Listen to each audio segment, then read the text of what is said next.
Dalam rekaman kamera pemantau ini saudara, korban sebelumnya berada di dalam mobil berwarna hitam ini. Tiba-tiba mobil hitam ini berbelok ke kanan secara pelan kemudian menabrak mobil lainnya yang terparkir di dalam rumah. Oleh penghuni rumah, anggota polisi tersebut ditemukan tewas di dalam mobil di kawasan Mampang Perapatan, Jakarta Selatan.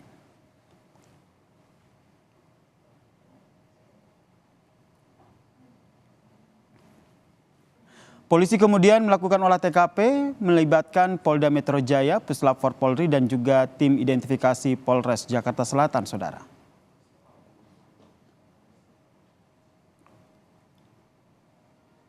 Alat bukti berupa CCTV yang kami sudah putar, kami bisa mengambil kesimpulan untuk sementara bahwa dugaan yang bersangkutan bunuh diri.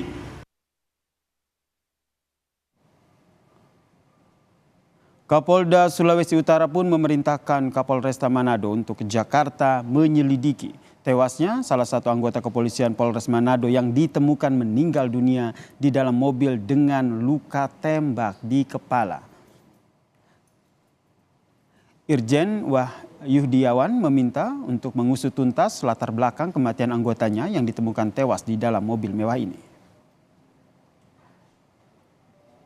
Anggota Polres Manado, saya sudah utus Kapolresta Manado untuk berangkat ke Jakarta. Terus juga anggota Subdit Paminal sudah berangkat ke sana untuk menyelidiki latar belakang kematian anggota tersebut. Sampai sekarang saya belum terima hasilnya, yang jelas yang bersangkutan meninggal. Untuk dilihat di TKP bagaimana meninggalnya, apakah ada latar belakang, dan nanti tunggu hasilnya kita sampaikan. Istri anggota polisi yang ditemukan tewas dengan luka tembak di kepala di dalam mobil di kawasan Mampang Perapatan 4 Jakarta Selatan ini masih syok dan terpukul dengan kematian suaminya. Sebelumnya korban masih kontak melalui telepon seluler sebelum dikabarkan meninggal di dalam mobil mewah di salah satu perumahan di kawasan Mampang Perapatan Jakarta Selatan.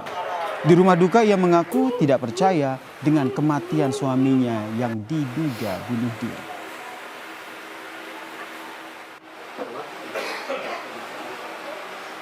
Sudah nyaman dia kerja di Bogor, tidak nyaman. Dia di Jakarta. Tidak nyaman dia kerja. Saya belum sampai tidak sampai semuanya ya, kasihan terbaik apa dari kepolisian. Dan sampai sekarang ibu tidak percaya. Iya, belum percaya. Keluarga anggota polisi Polresta Manado Sulawesi Utara yang ditemukan tewas di dalam mobil mewah mendatangi lokasi kejadian saudara di Mampang Perapatan 4 Jakarta Selatan. Kedatangan pihak keluarga didampingi oleh tim Satreskrim Polres Metro Jakarta Selatan dan juga sektor Mampang memastikan peristiwa yang terjadi yang menimpa anggota polisi tersebut. Selanjutnya saudara, keluarga korban akan mendatangi Rumah Sakit Polri Kramat Jati untuk melihat kondisi jenazah. Lalu bagaimana menganalisa kasus anggota polisi yang ditemukan tewas di dalam mobil di kawasan Mampang Perapatan Jakarta Selatan ini saudara? Kita telah terhubung dengan Komisioner Kompolnas Albertus Wahyu Ruharto dan juga pakar psikolog forensik Mas Reza Indragiri. Selamat malam Pak Wahyu dan Mas Reza, salam sehat. Selamat malam Mas, selamat sore. Selamat sore. Selamat sore, saya ke Pak Wahyu dulu. Pak Wahyu, Anda ada dapat informasi apa terkait dengan peristiwa ini? Betul ini merupakan dugaan bunuh diri? Ya, baik, terima kasih Mas. Kami begitu menerima berita, kemarin tadi pagi sudah diskusi di komisioner dan kami langsung minta keterangan resmi dan kontak baik via telepon maupun kami komunikasi intens. Memang dari internal Polri, dalam hal ini Polres ya, menginformasikan data-data menguatkan bahwa ini bukti bunuh diri. Lalu yang menjadi pertanyaan kami ada 3. Yang pertama bahwa mengapa ini polisi Manado datang ke Jakarta? Jawabannya informasi sementara cuti, tapi ini masih kami dalami karena kalau cuti pasti kan ada yang mengizinkan dan alasannya apa. Yang kedua itu berada di rumah pengusaha, sementara backgroundnya polisi lalu lintas. Nah, ada apa? Ini harus kami detailkan. Lalu yang ketiga dia itu masih usia muda. Dia itu ternyata kelahiran tahun 94 Juli, jadi baru 34 tahun. Nah, bagi Kompolnas ini persoalan serius. Apapun motivasinya, tadi kami diskusi panjang dengan Kapolsek maupun dengan Wakasat Reskrim, belum bisa secara jelas menyampaikan apa motivasinya. Tetapi nanti apapun temuannya, saya kira ini persoalan serius karena ini alarm kuat bagi Polri karena semakin ada saja polisi bunuh diri. Saya kira nanti Mas Rizal bisa menjelaskan, orang kalau bunuh diri itu kan sudah tingkat stres yang paling paling puncak yang sudah tidak ada solusi lain. Sehingga bagi kami Kompolnas data-data tadi dan pertanyaan publik yang masuk ke kami tadi soal beberapa hal tadi apa motivasinya dan sebagainya menjadi sangat penting karena menjadi polisi ini kan harus punya mental yang kuat.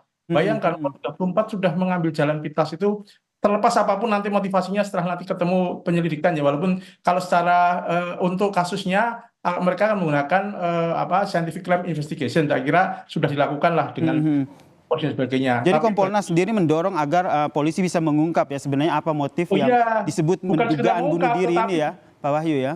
bukan segera mengungkap, tapi juga harus ada nanti kesimpulan yang lebih makro, karena jangan sampai kejadian ini terjadi terus. Ini kan kejadian ini nggak hanya sekali ini, selalu sudah terjadi. Ya, saya kira kalau dari ukuran jumlah mungkin sedikit ya, tetapi dengan banyaknya polisi-polisi muda bunuh diri, kan rata-rata brigadir-brigadir bunuh diri. Memang ada beberapa yang karena kasus setelah ketemu ada kasus ekonomi dan sebagainya. Tapi ini kan saya kira ini persoalan serius yang harus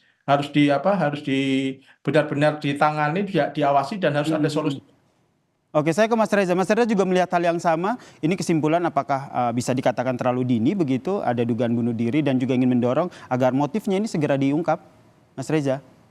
Penyebab kematian itu ada 4, yaitu seseorang meninggal dunia akibat faktor alami, ataukah akibat kecelakaan, ataukah bunuh diri, atau pembunuhan. Nah, selama saya tidak memiliki alat bukti apapun, maka praktis saya tidak bisa menyimpulkan. Walaupun kemudian kritik saya terhadap pihak kepolisian, terutama pihak Polres Jakarta Selatan adalah, bagaimana mungkin kemudian pihak kepolisian dalam waktu hanya sekian jam sudah bisa langsung menyimpulkan bahwa ini merupakan peristiwa bunuh diri. Ambil misal, anggaplah personil tersebut memang meletuskan senjata sedemikian rupa sehingga menembus kepalanya sendiri. Kemudian polisi menganggap itu sebagai perilaku bunuh diri. Tapi seandainya kemudian kita kaitkan itu dengan benturan satu kendaraan dengan kendaraan lain, sehingga kemudian senjata api secara tidak sengaja meletus, apakah itu bisa disebut sebagai bunuh diri? Boleh jadi itu justru merupakan kecelakaan. Betapapun sekali lagi polisi tersebut meletuskan senjata dengan tangannya sendiri dan menembus kepalanya sendiri. Itu poin pertama. Yang kedua, kalaulah kita berandai-andai bahwa ternyata peristiwa ini bisa disebut sebagai peristiwa bunuh diri, namun didahului dengan pengaruh, intimidasi, paksaan, atau pengaruh-pengaruh lainnya dari pihak lain terhadap polisi tersebut, maka benarkah bahwa ini merupakan sebuah peristiwa tunggal dan final yang bisa disimpulkan sebagai peristiwa bunuh diri, sehingga diusut sebagai peristiwa meninggalnya personil polisi akibat perilakunya sendiri? Justru saya beranggapan seandainya ditelusuri ke belakang, sekali lagi ada pengaruh, intimidasi, atau sejenisnya terhadap personil tersebut, maka alih-alih menyebut ini sebagai sebuah peristiwa tunggal, maka boleh jadi ada peristiwa pendahuluan yang juga boleh jadi berkonsekuensi pidana, yaitu seseorang yang mengkondisikan atau seseorang menyuruh orang lain untuk melakukan tindakan fatal sedemikian rupa. Karena itu, bagi saya, harus saya katakan bahwa ini merupakan sebuah simpulan yang terlalu dini. Tambah lagi ada penggunaan kosakata yang menurut saya tidak sinkron satu sama lain. Simpulan sementara sejauh ini. Simpulan, tapi sementara, dan baru sejauh ini. Maka alih-alih ini akan bisa meyakinkan publik tentang apa simpulan sementara dugaan kuat yang sudah dibangun oleh pihak kepolisian, justru boleh jadi membangun skeptisisme dan mengingatkan kita pada peristiwa-peristiwa tragis lainnya yang juga pernah dialami oleh personil polisi pada waktu-waktu terdahulu. Tadi yang Anda sebutkan poin kedua, Beto, kalau seandainya ini dugaan bunuh diri tentu harus dilihat apa penyebabnya, apakah ada dugaan intimidasi, ada tekanan. Hal seperti ini nanti akan dibuktikan dalam proses penyelidikan nanti oleh pihak kepolisian, termasuk melakukan otopsi dan juga pemeriksaan sejumlah saksi, Mas Reza? Psikologi forensik punya metode khusus yang disebut sebagai otopsi psikologi.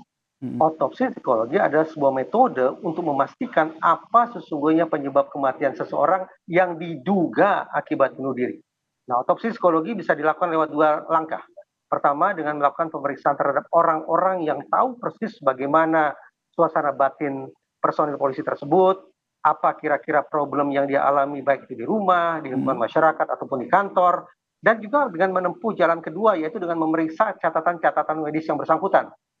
Silakan dicek di Polda misalnya, adakah catatan tentang kondisi psikologis tertentu atau gangguan fisik tertentu yang dialami oleh pelaku atau personil polisi tersebut. Nah, dua jalan ini yaitu sekali lagi pengecekan terhadap orang-orang di sekitar kehidupan yang bersangkutan dan pemeriksaan terhadap kondisi kesehatan psikis maupun fisik yang bersangkutan, itulah yang disebut sebagai otopsi psikologis yang semestinya dijalankan terlebih dahulu sebelum pihak Polres Jakarta Selatan membuat simpulan sementara kuat diduga ini adalah bunuh diri. Ini masih simpulan sementara begitu, terus itu diduga, kemudian nanti ada simpulannya nanti masih dilanjutkan. Pak Wahyu, kalau dari Kompolnas sendiri, apakah juga ikut melakukan penyelidikan atau memantau kasus ini? Karena ini tentu jadi sorotan publik ini, baru beberapa, seperti yang tadi katakan Mas Reza begitu, baru beberapa saat tapi langsung disimpulkan ini adalah dugaan bunuh diri.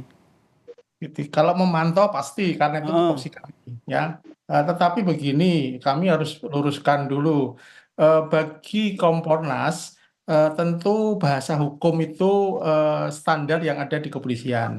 Sehingga kata sementara itu saya kira menjadi penting karena belum pasti. Saya tadi komunikasi dengan Wakasal-Eskrim dan Kapolsek, sekarang keduanya sudah berada di tempat jenazah dan menunggu keluarganya karena keputusan dari Polri, dalam ini Polda dan Polres, bahwa otopsi itu dilakukan dengan menunggu keluarga dan tanpa belum dimasukkan ke peti jenazah. Jadi mereka masih tidak ingin peristiwa-peristiwa, dan menurut Kompolnas itu langkah-langkah yang saya kira menjadi terbuka dan transparan ya. Tapi apakah Kompolnas masuk ke penyelidikan itu memang bukan ranahnya Kompolnas, tapi kami memantau apa yang dilakukan oleh pihak Polri, prosedurnya, SOP-nya dan sebagainya, dan kami awasi betul karena publik kan banyak tadi masukan ke kami yang menanyakan ke Kompolnas beberapa hal yang menjadi pertanyaan publik, yaitu tadi dia itu polisi lalu lintas, kemudian datang ke tempat pengusaha, ini pengusaha kebetulan, informasi yang saya peroleh dia swasta tapi ternyata pengusaha, kemudian yang kedua katanya cuti, kalau cuti ada izinnya, ini yang kami pantau. Nah, sehingga istilah kesimpulan sementara menurut saya bagi internal polisi pas, tetapi bagi kami di Kompolnas itu menjadi bahan untuk kami lakukan pemantauan dan pengujian lebih detail, apalagi masukan dari publik sangat banyak mengenai kondisi termasuk kondisi para tetangganya ya. Kita nantikan bersama seperti apa ya ini penyelidikan dari pihak kepolisian dan juga menjawab pertanyaan publik nih sebenarnya apa yang menjadi latar belakang dari dugaan bunuh diri ini. Terima kasih Komisioner Kompolnas Albertus Wahyu dan juga pakar psikologi forensik Mas Reza Indragiri telah bergabung bersama kami di Kompas Petang. Terima kasih, selamat sore.